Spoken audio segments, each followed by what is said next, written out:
Un hombre que llegó a acumular un poder casi absoluto en el seno del gobierno de España, controlando con mano de hierro las contratas de transporte más multimillonarias del país y las tripas del partido en el poder, ha sido condenado por el Tribunal Supremo a más de 24 años de prisión. Hoy comenzamos una investigación implacable sobre la estrepitosa caída de José Luis Ábalos, el que fuera la mano derecha indiscutible de Pedro Sánchez, cuya sentencia histórica ha terminado por desmantelar el relato de regeneración democrática que sirvió para aupar a la izquierda a la Moncloa en el año 2018. Lo que comenzó como una supuesta trama menor de comisiones ilegales en la compra de mascarillas sanitarias, durante la peor crisis humanitaria del siglo, se ha revelado finalmente como una inmensa red de corrupción y crimen organizado que salpica las bases mismas del gobierno central. Detrás de las luces de neón de la propaganda gubernamental se escondían despachos de ministerios donde se repartían mordidas millonarias, bolsas de efectivo circulando en la sede central de Ferraz y favores políticos de primer nivel concedidos a empresarios corruptos. Es hora de destapar el verdadero rostro de un régimen asfixiado por sus propios escándalos judiciales, exponiendo los datos documentados que el oficialismo intentó tapar con amenazas y campañas de difamación mediática. Para comprender la dimensión de este colapso político, debemos viajar a los orígenes de José Luis Ábalos en la Federación Socialista de la Comunidad Valenciana, un territorio donde aprendió a dominar las bambalinas de la fontanería interna del partido. Lejos de la imagen de los intelectuales académicos que coparon la dirección nacional del socialismo español, Ábalos se forjó como un pragmático gestor de aparato, un hombre de partido capaz de contar votos en los congresos locales con precisión matemática y asegurar lealtades inquebrantables. Su capacidad para el control territorial y su carácter áspero y directo le permitieron ir escalando posiciones en las estructuras valencianas, acumulando una influencia silenciosa pero letal que pronto llamaría la atención de los estrategas de Madrid. El verdadero punto de inflexión en su carrera se produjo cuando un defenestrado Pedro Sánchez, expulsado de la Secretaría General por los varones históricos del partido tras cosechar los peores resultados de la democracia, decidió emprender su particular reconquista del poder en el año 2017. Ábalos fue uno de los poquísimos dirigentes que se mantuvieron fieles al líder caído, recorriendo España en coche para movilizar a las bases militantes contra el aparato oficialista y financiando una campaña que parecía abocada al fracaso más absoluto. Esta lealtad incondicional en los momentos más oscuros consagró a Ábalos como el guardián de las llaves del sanchismo, ganándose la confianza absoluta de un Pedro Sánchez que, tras recuperar el control del partido, lo nombró secretario de organización. Con la victoria de la moción de censura en el año 2018, Ábalos alcanzó la cúspide de su trayectoria pública al ser designado ministro de Fomento, una de las carteras con mayor presupuesto y capacidad de inversión de toda la Administración General del Estado. Desde su despacho en el madrileño Paseo de la Castellana, el nuevo superministro controlaba no solo las licitaciones de infraestructuras ferroviarias y de carreteras de toda España, sino que mantenía su cargo como todopoderoso secretario de organización de Ferraz. Esta dualidad inaudita de poder le permitía fusionar los recursos del Estado con las necesidades orgánicas del partido, convirtiéndose en el verdadero muro de contención que protegía la presidencia de Sánchez frente a cualquier amenaza parlamentaria o territorial. La opulencia y el desparpajo con el que operaba la red dentro de los ministerios comenzó a levantar sospechas entre los funcionarios de carrera, quienes veían cómo se puenteaban los controles habituales en favor de intermediarios dudosos. Mientras la propaganda oficial seguía vendiendo un mensaje de solidaridad ciudadana y ejemplaridad pública, las cuentas bancarias de los implicados no paraban de registrar movimientos millonarios procedentes del saqueo de las arcas públicas. Pero el asombroso nivel de influencia y control absoluto que el superministro ejercía sobre las contratas públicas ocultaba un engranaje clandestino que estaba a punto de quedar expuesto ante la justicia, iniciando el principio del fin para toda la cúpula del partido. En el corazón de esta maquinaria de poder apareció una figura que personificaba a la perfección el estilo de gestión de José Luis Ábalos, Koldo García Izaguirre, un antiguo portero de Club de Alterne en Pamplona que se convirtió de la noche a la mañana en su asesor de máxima confianza. Sin ningún tipo de formación técnica, académica o administrativa relevante para gestionar carteras estatales, Koldo fue colocado por el ministro en el Consejo de Administración de importantes entidades públicas como Renfe Mercancías, acumulando un poder asombroso dentro de los ministerios. Koldo se convirtió en la sombra del ministro, el hombre que abría las puertas traseras del poder a empresarios afines y el encargado de ejecutar las órdenes que los altos funcionarios públicos se negaban a firmar por escrito. La llegada de la pandemia del coronavirus en la primavera del año 2020, lejos de paralizar la actividad de este círculo de confianza, se convirtió en la oportunidad perfecta para desplegar su red operativa al amparo de los procedimientos de contratación de emergencia. Aprovechando la suspensión de los controles administrativos habituales aprobada por el Gobierno de España para agilizar la compra de material sanitario, la trama comenzó a desviar contratos millonarios a empresas instrumentales carentes de experiencia en el sector. Solamente una de estas sociedades, vinculada estrechamente a los intermediarios de Koldo, recibió adjudicaciones por valor de más de 50 millones de euros procedentes de diversos ministerios, controlados por el propio José Luis Ábalos, cobrando comisiones ilegales de dimensiones obscenas. Las investigaciones de la Guardia Civil revelaron que el nexo de unión entre el ministerio y la captación de estos fondos era el empresario Víctor de Aldama, un conseguidor profesional con conexiones internacionales que actuaba como enlace directo con la cúpula de Fomento. Aldama no solo se encargaba de asegurar los contratos sanitarios, sino que utilizaba su influencia para agilizar licencias y favores regulatorios en otros sectores estratégicos, como el de los hidrocarburos, donde la trama acumuló un fraude fiscal de grandes proporciones. A cambio de estas adjudicaciones express, de Aldama y sus socios colmaron de lujos al entorno del superministro, financiando desde chalets de lujo en urbanizaciones exclusivas de Cádiz hasta el pago de alquileres de apartamentos en el centro de Madrid para el disfrute personal de la red. En julio del año 2021, en un movimiento repentino e inexplicado que desató un terremoto de especulaciones dentro del panorama político español, Pedro Sánchez decidió destituir de manera fulminante a José Luis Ábalos de todos sus cargos gubernamentales y orgánicos. Aunque el oficialismo intentó justificar la salida del ministro como parte de una remodelación rutinaria del gabinete para rejuvenecer el proyecto socialista, los círculos parlamentarios de la oposición sabían que Sánchez ya disponía de informes de inteligencia que advertían de la inminente investigación judicial. El guardián de los secretos de la Moncloa fue apartado discretamente de la primera línea de poder, confiando el gobierno en que el silencio y la distancia mediática servirían para amortiguar el golpe judicial, antes de que la verdad saliera a la luz. La detención de Koldo García en el año 2024 dinamitó por completo la estrategia de contención de la Moncloa, iniciando un doloroso y prolongado calvario procesal que arrastró a José Luis Ábalos desde su cómodo escaño parlamentario hasta el banquillo de los acusados de la Audiencia Nacional. La Fiscalía Anticorrupción y los informes de la Unidad Central Operativa de la Guardia Civil aportaron miles de folios con conversaciones intervenidas, correos comprometedores y transferencias en paraísos fiscales que demostraban la existencia de una verdadera organización criminal enquistada en el gobierno. A pesar de los desesperados esfuerzos de la Abogacía del Estado por dilatar la instrucción y protegerla, figura del presidente Pedro Sánchez, el cerco de la justicia resultó imposible de esquivar para la antigua cúpula de Fomento. Este veredicto histórico no solo supuso el ingreso en prisión del que fuera la mano derecha de Pedro Sánchez, sino que dinamitó por completo la credibilidad de un gobierno que se había presentado ante la ciudadanía como el baluarte de la lucha contra la corrupción. Las consecuencias políticas de esta sentencia siguen sacudiendo los cimientos de la política nacional, mientras la oposición exige responsabilidades políticas al más alto nivel por haber encubierto estas prácticas durante años.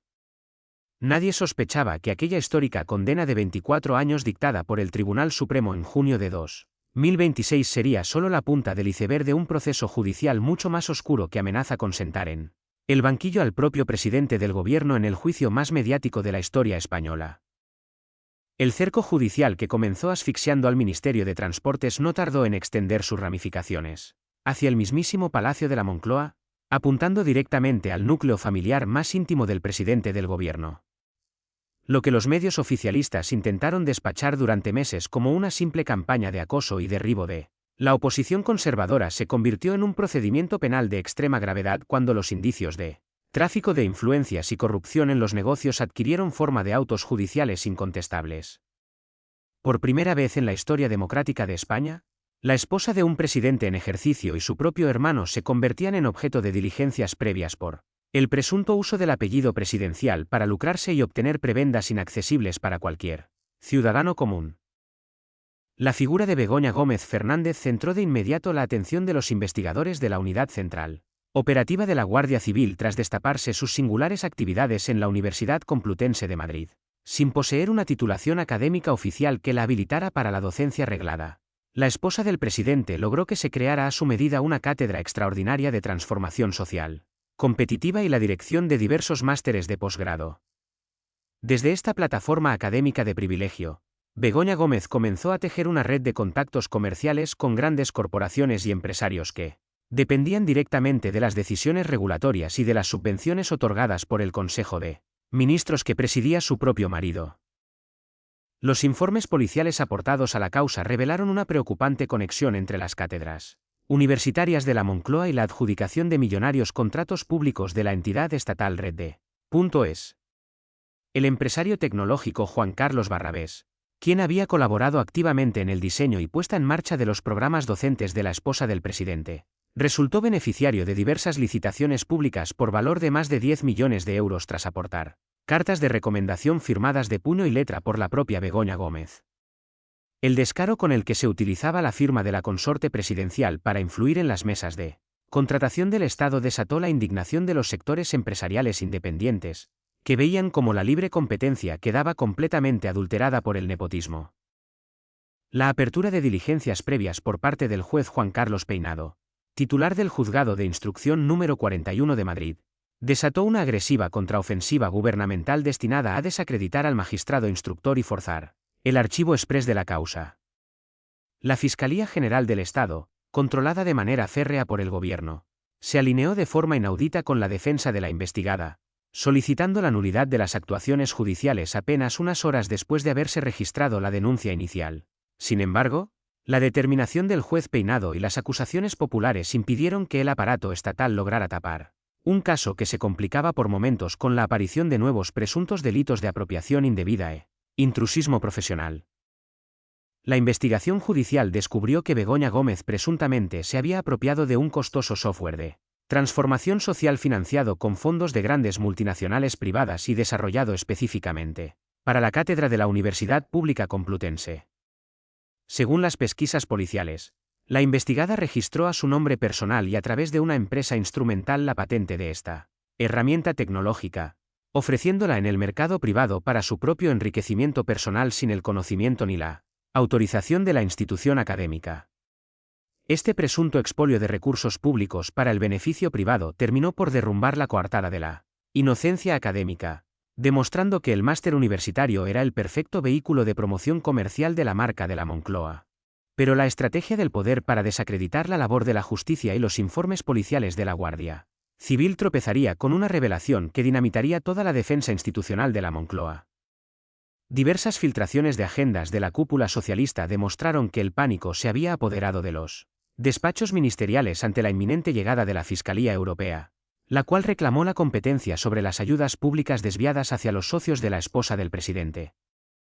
Es en este convulso escenario donde el cerco judicial se ensanchó hacia el suroeste de España, destapando los singulares negocios de David Sánchez Pérez Castejón, hermano menor del presidente y conocido en los círculos artísticos bajo el seudónimo de David Azagra.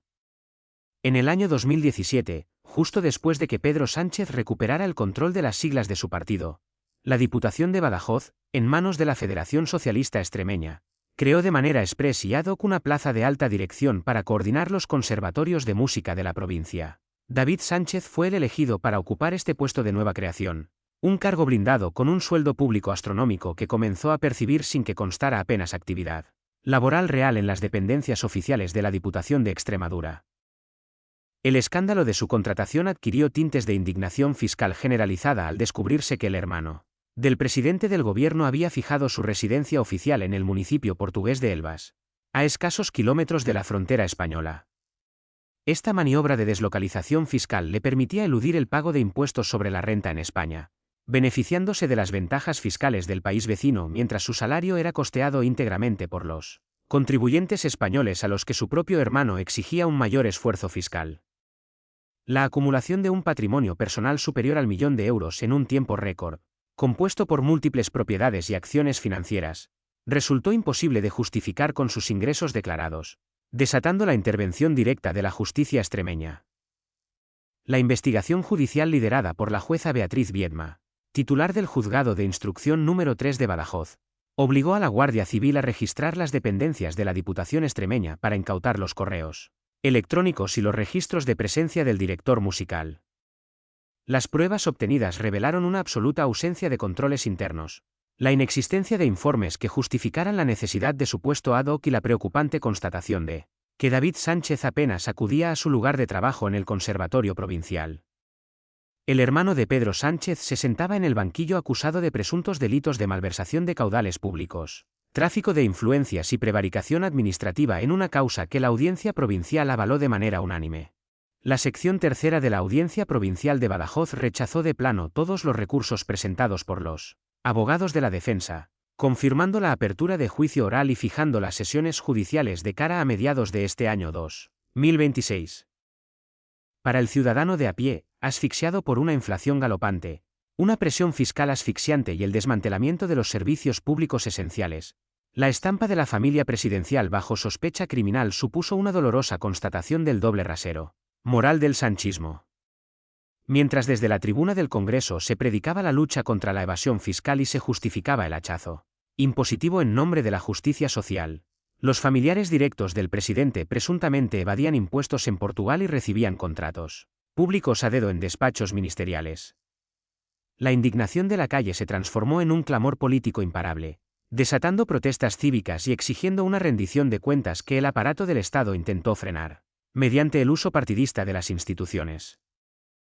Nadie sospechaba que el acorralamiento de la familia presidencial obligaría a la cúpula del partido a activar una estructura clandestina de espionaje destinada a boicotear las investigaciones de la Guardia Civil. Quédate porque en la parte 4 vas a descubrir los detalles secretos de la Operación Leire, la fontanera del partido imputada por intentar desacreditar a los agentes que destaparon esta inmensa red de corrupción y las cloacas mediáticas que intentaron tapar la verdad. La asfixia judicial que comenzó acorralando a la familia del presidente en los juzgados de Madrid y Badajoz, provocó una reacción sin precedentes en las cloacas del poder político español. En lugar de colaborar con la justicia o asumir responsabilidades políticas por los evidentes indicios de criminalidad, la cúpula del partido gobernante presuntamente decidió activar una maquinaria clandestina de respuesta. Este oscuro engranaje de obstrucción y espionaje situó en su centro operativo a Leire Díez, una influyente militante socialista calificada por los investigadores de la Unidad Central Operativa como la auténtica fontanera de la organización. Su misión no era la defensa pública o el debate parlamentario ordinario, sino la ejecución de un plan secreto diseñado en la sombra para desestabilizar los procedimientos judiciales y neutralizar a los agentes policiales que amenazaban con destruir al gobierno. Leire Díez no actuaba por cuenta propia ni movida por un impulso de lealtad partidista, sino como el brazo ejecutor de una estructura presuntamente coordinada por el exsecretario de organización del partido, Santos Cerdán. La investigación judicial dirigida por el juez Santiago Pedraz en la Audiencia Nacional desveló que Díez mantenía contactos diarios con empresarios investigados, abogados defensores y altos cargos de la administración. A través de este canal informal, la mediadora socialista ofrecía ventajas procesales, ascensos profesionales y contraprestaciones económicas a cambio de información reservada y silencio absoluto. Su agenda de contactos se convirtió en el mapa de ruta de una conspiración que buscaba levantar un muro de contención alrededor de la Moncloa, utilizando el chantaje y el tráfico de influencias como herramientas habituales de trabajo. El objetivo principal de esta red clandestina de espionaje no era otro que la propia Guardia Civil, específicamente los agentes de la Unidad Central Operativa que redactaban los demoledores informes sobre las mascarillas y la esposa del presidente. Los conspiradores centraron sus esfuerzos en intentar obtener información comprometedora del teniente coronel Antonio Balas, el mando policial que lideraba las investigaciones más sensibles y cuyos informes técnicos resultaban imposibles de rebatir en sede judicial. La trama intentó conseguir audios personales, datos de su vida privada y cualquier material sensible que pudiera ser utilizado en campañas de difamación mediática para destruir su prestigio profesional. Esta campaña de acoso contra los investigadores del Instituto Armado supuso un salto cualitativo de extrema gravedad en el desmantelamiento de los contrapesos democráticos del Estado español. La ramificación más deprimente de esta estructura de obstrucción a la justicia se localizó en el corazón de la Sociedad Estatal de Participaciones Industriales, el colosal holding público que controla las mayores empresas del país. Bajo la dirección de Belén Gualda, presidenta de la entidad estatal imputada por el juez Pedraz junto a otras 24 personas, la SEPI se convirtió presuntamente en un instrumento de financiación y favores de la trama.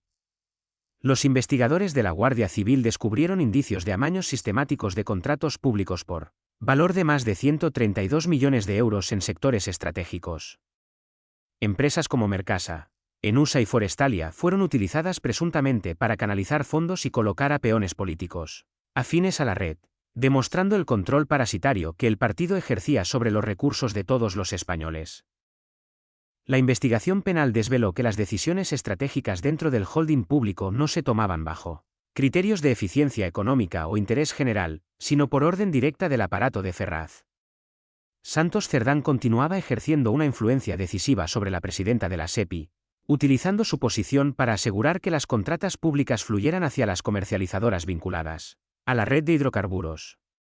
Este masivo fraude de IVA en el sector petrolero, que desvió millones de euros del fisco nacional, necesitaba de la complicidad de altos cargos de la administración para mantener sus licencias de operación de manera preferente. Los despachos de los ministerios y las oficinas de las empresas estatales se fusionaron en un solo espacio de delincuencia económica donde la impunidad se compraba con el dinero de los contribuyentes. La comparecencia obligatoria de Belén Gualda ante los tribunales y el registro policial de la sede de la SEPI desataron el pánico absoluto en el Palacio de la Moncloa ante la inminente revelación de los archivos contables de la red. Los portavoces del gobierno intentaron desacreditar las actuaciones de la Audiencia Nacional, presentando querellas contra los jueces instructores e intentando forzar la destitución de los mandos de la Guardia Civil que se negaban a someterse al control político. Pero lo que saldría a la luz tras la incautación de los teléfonos móviles y las agendas secretas de la mediadora revelaría un plan aún más audaz que pretendía descabezar a la mismísima cúpula judicial para garantizar la impunidad del gobierno. La deconstrucción de los mensajes de texto interceptados a Leire Díez mostró la existencia de lo que los analistas jurídicos definieron como una auténtica policía patriótica inversa en el seno de la administración. A diferencia de las estructuras policiales paralelas de épocas pasadas, diseñadas para investigar a rivales políticos, esta red socialista operaba con el único fin de proteger a los miembros del Ejecutivo de sus propias responsabilidades penales. Los agentes y los intermediarios políticos recopilaban información confidencial sobre los jueces instructores, los fiscales del caso y los testigos clave para diseñar estrategias de asfixia procesal y querellas cruzadas de manera sistemática. La separación de poderes fue pisoteada por una red que consideraba que el control de la Fiscalía General y de los aparatos del Estado les otorgaba inmunidad judicial perpetua. El escándalo de las cloacas del partido se complicó aún más con la filtración de diversos audios de conversaciones privadas donde se escuchaba a la fontanera socialista coordinar estas actividades de sabotaje judicial con altos cargos ministeriales. En estas grabaciones,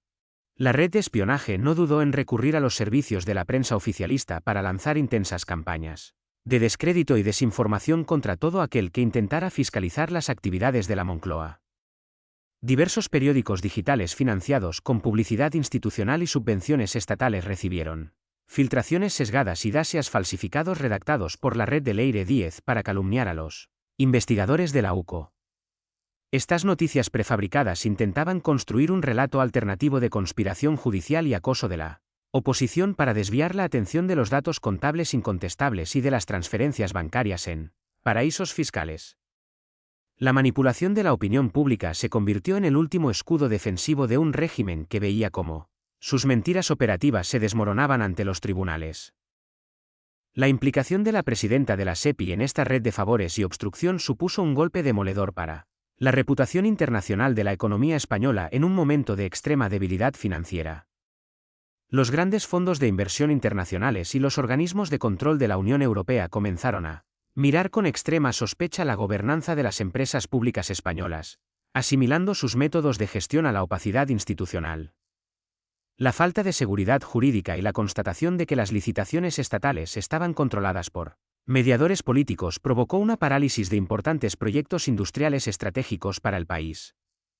El intervencionismo estatal y la corrupción sistemática pasaron una dolorosa factura económica a las clases medias y productivas españolas, que vieron cómo se destruía el empleo real y la competitividad. A pesar de la asfixiante presión institucional, la firmeza de la Audiencia Nacional y la profesionalidad de los agentes de la Guardia Civil impidieron que el plan de sabotaje judicial de la Moncloa tuviera éxito. El juez Santiago Pedraz mantuvo las imputaciones contra Belén Gualda y los 24 implicados en la trama Leire, ordenando el análisis de las cuentas bancarias de las sociedades instrumentales utilizadas para el desvío de los fondos públicos de la SEPI. La acumulación de indicios delictivos, combinada con la contundencia de las grabaciones de voz y las agendas secretas incautadas en los registros, convirtió la coartada de la conspiración política en un argumento ridículo e insostenible ante la opinión pública española. Hoy nos encontramos ante el epílogo judicial de una era de degradación democrática sin precedentes en la historia de España, donde el asalto a las instituciones del Estado se diseñó de manera milimétrica desde la propia Moncloa. El caso de la condena de José Luis Ábalos, el juicio inminente de la familia presidencial y el desmantelamiento de las cloacas de la fontanería socialista demuestran que la implacable matemática de la justicia termina siempre por imponerse sobre los discursos de propaganda. Nadie imaginaba que el colapso de este sistema de espionaje y control institucional dejaría al descubierto la conexión definitiva que vincula todos estos escándalos en un solo punto de retorno, desatando la mayor crisis constitucional de nuestra era. La conexión definitiva que unifica cada una de estas tramas aparentemente dispersas en un solo esquema de saqueo de las instituciones del Estado tiene un nombre propio que los investigadores de la Unidad Central Operativa de la Guardia Civil han rastreado con absoluta precisión contable. Víctor de Aldama, el conseguidor profesional y nexo de unión entre el Ministerio de Transportes y los contratos sanitarios de la pandemia, resultó ser el cerebro de una inmensa red de fraude fiscal que operaba en el sector energético español bajo la complacencia de las autoridades gubernamentales. Esta ramificación, conocida técnicamente como la trama de los hidrocarburos, desveló cómo los beneficios obtenidos mediante el fraude sistemático del impuesto sobre el valor añadido servían para engrasar la maquinaria del partido en el poder y financiar el lujoso nivel de vida de altos cargos ministeriales. El sistema del fraude de los hidrocarburos consistía en una sofisticada arquitectura de sociedades instrumentales que adquirían grandes volúmenes de combustible al por mayor para luego distribuirlos rápidamente a gasolineras independientes a precios muy inferiores a los del mercado real. Al no abonar el correspondiente IVA a la hacienda pública y desaparecer de los registros mercantiles antes de que los inspectores fiscales pudieran iniciar las auditorías, la red criminal logró desviar más de 182 millones de euros directos de las arcas de la agencia tributaria. Este gigantesco agujero fiscal, perpetrado mientras las clases medias españolas soportaban una presión impositiva asfixiante bajo la excusa de sostener los servicios esenciales, demuestra la absoluta impunidad con la que operaban los intermediarios protegidos por el aparato del Partido Socialista. La viabilidad operativa de este fraude masivo requería de un elemento indispensable que solo el poder político y administrativo podía proporcionar: la concesión de licencias de operadora mayorista de manera preferente por parte del Ministerio de Transición Ecológica y el de Transportes.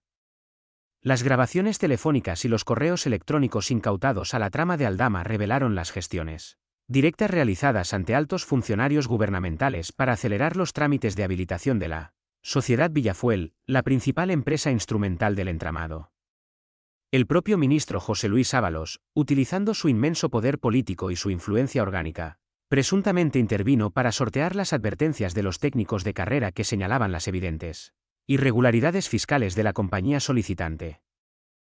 A cambio de estas facilidades regulatorias que permitieron a la organización criminal monopolizar el mercado de distribución de combustible de bajo coste, los organizadores de la trama de hidrocarburos colmaron de lujos y contraprestaciones económicas a la cúpula de transportes y a sus asesores más cercanos. El chalet de lujo en la costa de Cádiz y el piso de alquiler en el centro de Madrid para la pareja del ministro fueron financiados íntegramente con los fondos desviados del fraude fiscal del IVA de gasolineras, estableciendo un claro vínculo de cohecho. Esta fusión de intereses entre la delincuencia económica organizada y los máximos responsables de la gestión de las infraestructuras de la nación supuso la quiebra definitiva de los principios de transparencia, honestidad y ejemplaridad pública. La deconstrucción judicial de los flujos financieros de la trama de los hidrocarburos desveló que Víctor de Aldama no solo utilizaba los beneficios para corromper a cargos gubernamentales, sino que mantenía una estrecha relación comercial con los intermediarios del rescate de la aerolínea Air Europa, por parte del gobierno. La SEPI, de nuevo bajo la sospecha de trato de favor político, aprobó una inyección de fondos públicos de más de 475 millones de euros para salvar a la compañía aérea privada, en unas negociaciones donde de Aldama actuaba como asesor estratégico remunerado. El cruce de llamadas entre los teléfonos de la esposa del presidente, Begoña Gómez, y los directivos de la aerolínea durante las mismas semanas en que se tramitaba el rescate estatal confirmó la existencia de un canal de influencia directa. El pánico institucional que se apoderó de la Moncloa al confirmarse que la Guardia Civil había incautado las agendas personales de Víctor de Aldama desató la mayor crisis de gobernabilidad de la legislatura, obligando al gobierno a movilizar todos sus recursos mediáticos para desviar la atención. Los portavoces gubernamentales intentaron de manera desesperada levantar cortinas de humo legislativas, atacando la independencia de los jueces instructores y acusando a la oposición de utilizar la justicia de forma partidista para derribar al Ejecutivo. Pero tras las desesperadas maniobras de distracción del Ejecutivo y las agresivas querellas interpuestas contra los jueces de Madrid y Badajoz, comenzaba a dibujarse una demoledora realidad penal que situaba la firma del propio Pedro Sánchez en el centro del sistema de favores.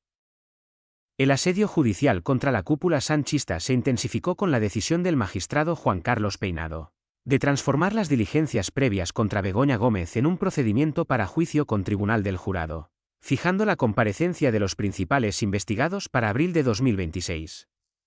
Esta resolución acumulaba en una sola causa todos los delitos bajo sospecha criminal: tráfico de influencias, corrupción en los negocios, apropiación indebida de software público, malversación de caudales y prevaricación administrativa.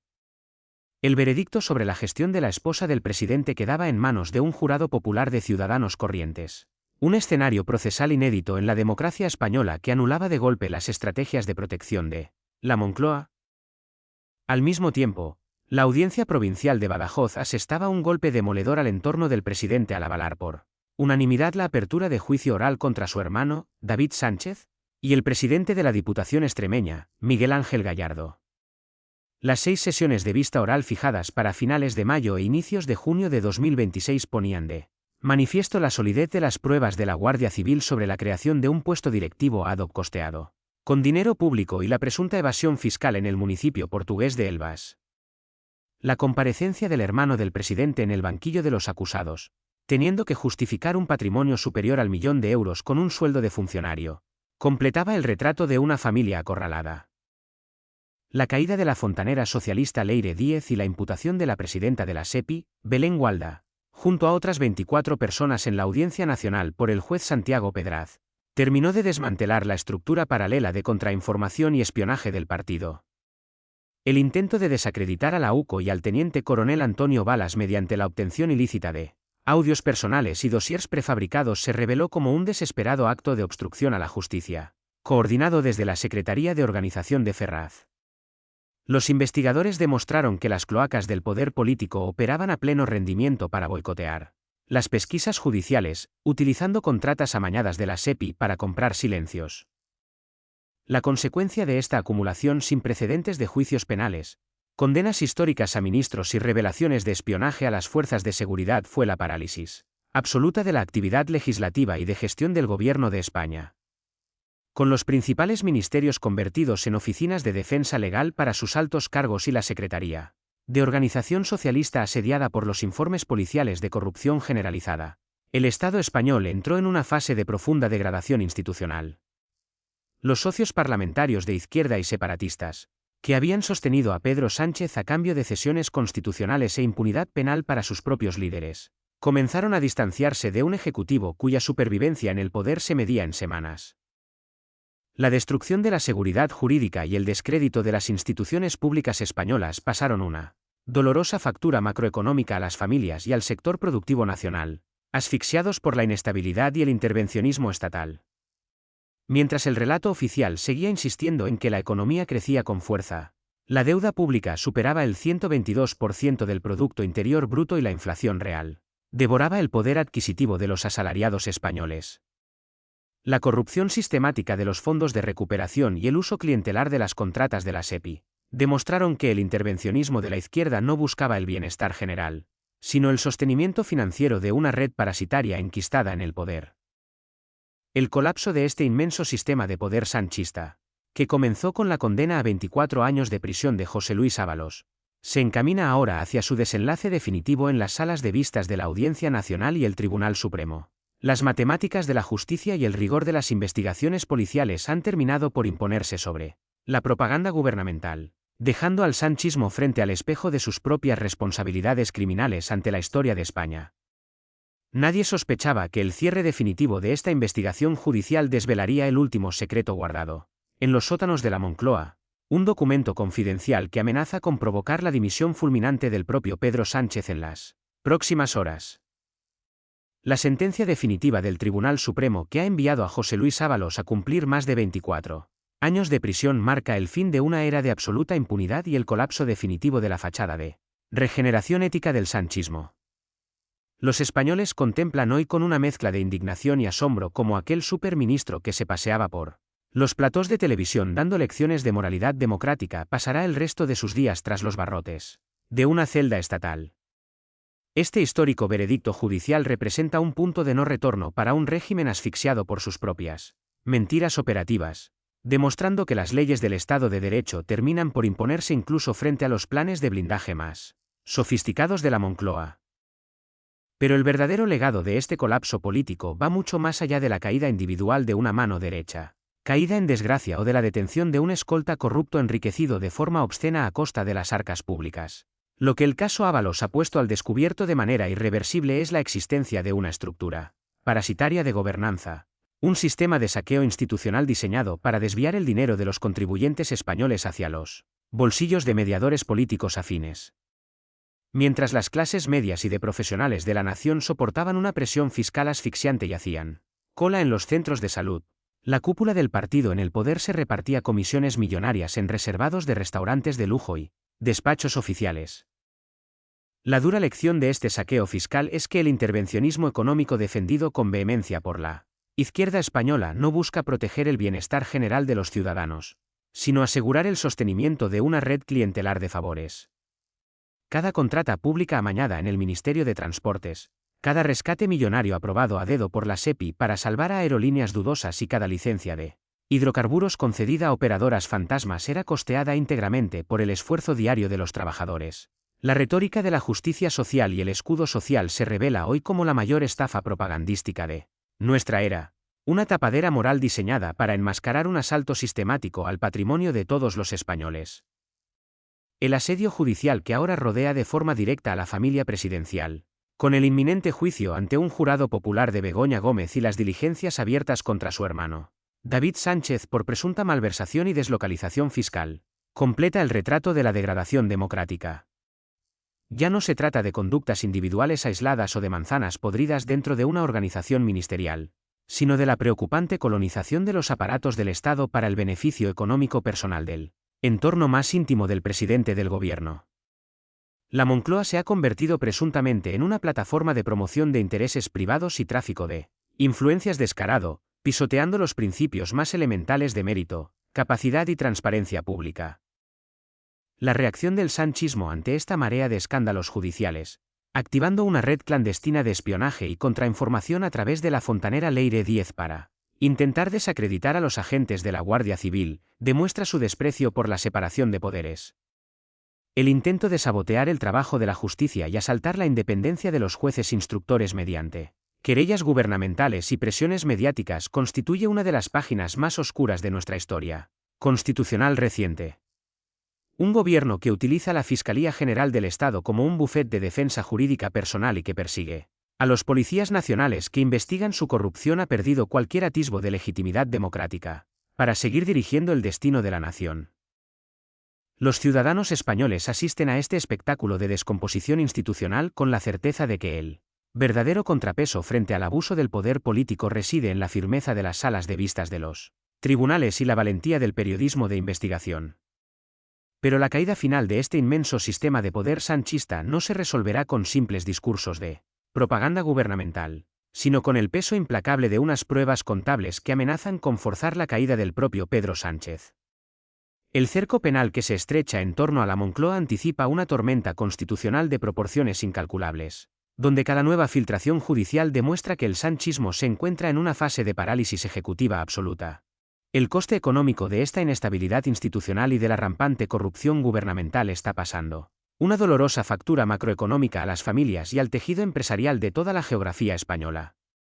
La deuda pública asfixiante que supera el 120% del Producto Interior Bruto, el estancamiento de la inversión productiva real por la falta de seguridad jurídica y la inflación galopante, que devora los salarios son la consecuencia directa de un gobierno preocupado únicamente por su supervivencia penal. España está perdiendo el tren de la competitividad europea frente a competidores que ofrecen marcos fiscales estables y una gobernanza pública honesta. mientras aquí se prefiere financiar estructuras parasitarias estatales con el dinero de las próximas generaciones. La transformación democrática que reclama España de cara al futuro exige un cambio radical en las reglas del juego, desmantelando el gigantismo estatal e introduciendo controles de auditoría técnica reales que impidan el desvío de los fondos de recuperación.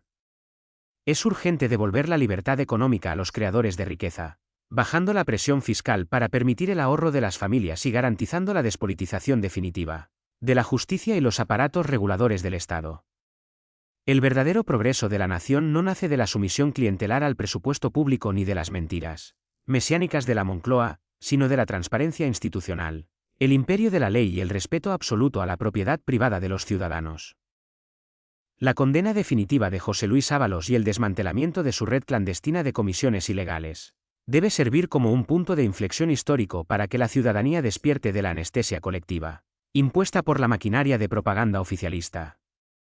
No podemos seguir tolerando que se nos exija un mayor esfuerzo fiscal impositivo en nombre del sostenimiento de los servicios públicos esenciales, mientras contemplamos cómo ese mismo dinero se evapora en tramas mafiosas de hidrocarburos e influencias universitarias. La dignidad nacional exige un compromiso cívico inquebrantable con la verdad y la regeneración democrática, apartando a aquellos que han convertido la gestión del Estado en un negocio privado de impunidad familiar. El desenlace de esta colosal farsa política se está escribiendo en este preciso instante en las salas de vistas de la Audiencia Nacional, donde los antiguos socios de la trama criminal comienzan a confesar ante los fiscales para evitar sentencias de prisión prolongadas. Las revelaciones sobre las maletas de Delqui Rodríguez, los pagos directos de Víctor de Aldama y las cartas de recomendación de la esposa del presidente están desmontando pieza a pieza el relato defensivo oficialista. La implacable matemática de la justicia está demostrando que, en el Estado de Derecho, el poder no otorga inmunidad eterna ni el silencio se puede comprar de manera indefinida con los recursos del holding de la SEPI. La hora de la verdad ha llegado para la política española, y la ciudadanía tiene en su mano la oportunidad histórica de exigir una regeneración profunda que devuelva la honestidad y la libertad al corazón de la vida pública. La caída de la mano derecha de Pedro Sánchez y la inminente comparecencia de su familia ante los tribunales marcan el colapso moral definitivo del sanchismo y el inicio de una nueva etapa de exigencia institucional. Nadie sospechaba que el cierre definitivo de esta inmensa red de corrupción dejaría a toda la nación al borde de una convocatoria electoral anticipada, abriendo el camino para la reconstrucción nacional y el fin de un régimen de privilegios. Si esta detallada investigación sobre la condena de José Luis Ábalos, el caso Koldo y el asedio judicial al entorno de Pedro Sánchez te ha parecido reveladora y quieres seguir apoyando la batalla por la verdad y la regeneración de España, te invitamos a unirte a nuestra comunidad comprometida. Suscríbete ahora mismo a nuestro canal El Contrapoder, activa la campanita de notificaciones para no perderte nuestras próximas exclusivas de investigación, comparte este vídeo con tus allegados en redes sociales para romper el bloqueo de los de comunicación oficialistas y déjanos tu opinión en los comentarios sobre esta histórica sentencia judicial. Tu participación activa y decidida es nuestra mejor herramienta para combatir la censura gubernamental y defender juntos la libertad y el imperio de la ley en España.